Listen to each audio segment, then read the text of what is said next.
assalaamu aleykum wa rahmatullahi taala wa barakaatuhu. ñi ngi nuyu ñi fi teew ñëpp di jiital ci nuyoo bi Serigne Sayar Mbaye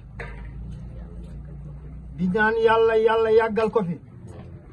ak mboolem jullit ñi di nuyu tamit sunu waajur yi nga xam ne ñoom lañ bokkal jataay bi ci suba ba léegi ñi ngi fi te ku ne xam na ne jot amul ñu yendoog ñun ànd ak ñun ci liggéey bi nee na mu nekk ab soññee ci ndaw yi ñu ngi leen di nuyu di leen ñaanal di leen sant di ci teg mbokki taalibe yépp buntu kër yépp teew nañ di ci teg dëkkandoo yépp di ci teg am di jàmm yi ak wëllëre yi ak soxna yi ci suba ba léegi ñi ngi roñ ndox di indi kon ameel nañ leen ak cant bu baax a baax ak soxna yi nga xamante ne ñoo nekkoon ca waañ wa démb ba tey ñu ne ca waañ wa ñooñu tamit ñi ngi leen di sant nee na jëf ji nag nee na dafa nekk wenn xeer wuy jam ñaari picc ndax alquran lañ ko jëfal ak jëmmi maam Cheikh Mbaye yal na yàlla fay leen nee na ndax bi nga xamante ne si jàpp nañ kuule bi kenn ku ne yaa ngi koy tasaare ba nit ñi gën a mën a yokk macha allahu ndax mbooloo mi takku na bi ñu ko yëgee ba tey tamit kenn ku ne làmb nga sa poos def ci saw ñaq nee na ñoo ñëpp nag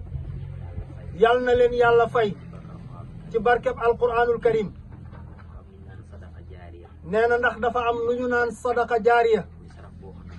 muy sarax boo xam ne du dog mukk lii ngeen def ci foofu lay dugg yonent bi sallallahu alayhi wa sallam dafa wax ne nit ki bu fi jógee ay mbiram day dog ba mu des yenn ci mbir yi mu lim ca ñett xam-xam buy jariñ nit doom ju baax juy ñaanal way dawlu wala jëf joo xam ne danga ko jëf fa nga tëdd mu la fay fekk nee na seen jëf ji nag ci foofu la bokk képp koo xamante ne si def nga fi sa dërëm def fi sa doole ak sa yéene ak saw ñaq yàlla subhanahu wa taala dencal na la ko ëllëg yowmal xiyaam dana la ko fay ba mat sëkk bu la ko fayee la ngay réccu kay mooy lu taxoon yokkoo ko ndax bu la ko fayee da nga xeeb la nga jëfoon ndax fay ga dafa rëy lool ndax lii ci alquran la jëm dëkkuwaay boo xamante ne nii ay donga ñoo ciy dëkk mbaar moo xamante ne si ay donga ñoo cay jàng kooku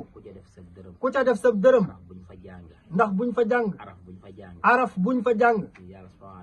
yàlla subhanahu wa taala dala cay bindal tuyaaba bu doy na kaka jàng ba yawmal qiyaam kon loolu jar naa sonn jar naa taxawe gannaaw loolu tamit maam Cheikh Mbaye moom mi ngeen nuy xoole moom ngeen nu jàppe ndax suñ jëmm ju xeebu yi ak sunu matadi da ngeen a jël mbubbum maam Cheikh rek solal nu ko ngeen gis loolu ci ñun waaye sunu jëmm yi wax dëgg yàlla matewu ko maam Cheikh nag ñemewul bor dafa am fay kooku nag ku mu fay ëllëg yawmal xiyaam da nga xam ne góor yàlla la fay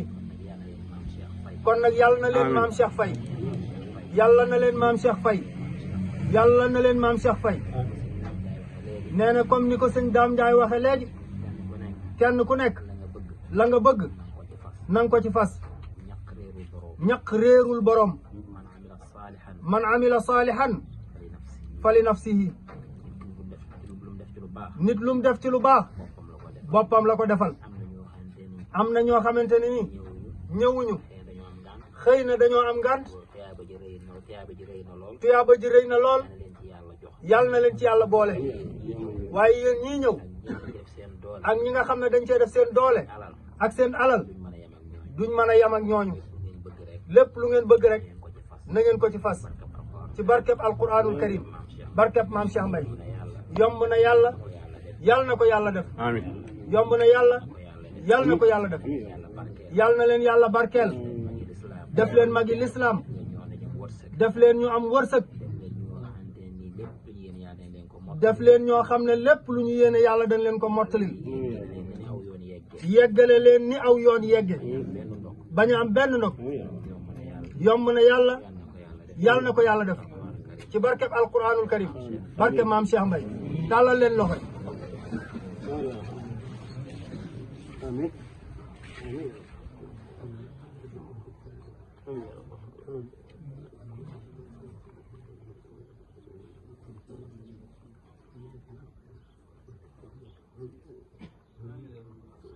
آمين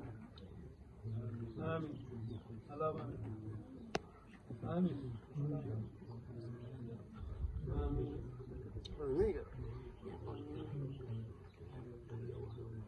اللهم آمين يا رب يلا سبحانه وتعالى